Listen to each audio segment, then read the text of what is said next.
Why do many reliability and maintenance improvement initiatives fail?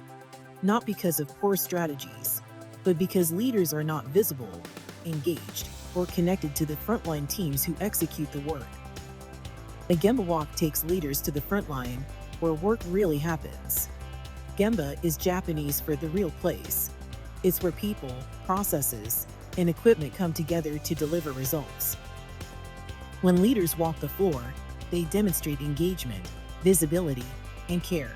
This builds trust, motivates teams, and ensures that improvement initiatives actually stick. To make Gemba walks successful, follow 5 simple steps. Organize and plan, inform, observe and learn, ask questions, and act and follow up.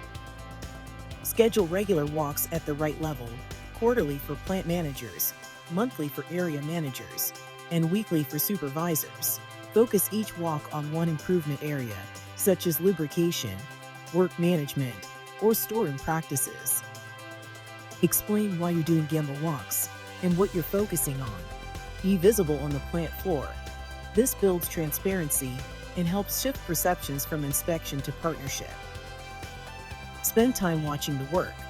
Look for small but critical details, like lubrication practices, alignment methods, or inspection routines. The goal is to learn, not to judge. Then, engage directly with the people doing the work. Ask open-ended questions. What challenges do you face? What would help you succeed? This creates dialogue, not directives. Follow up on what you saw and heard. Take action on some suggestions. Explain why not on others.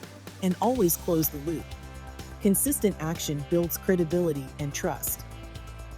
Well-executed Gemba walks don't take much time, but they transform reliability and maintenance performance. By being visible, engaged, and caring, leaders create safer, more productive, and cost-effective operations.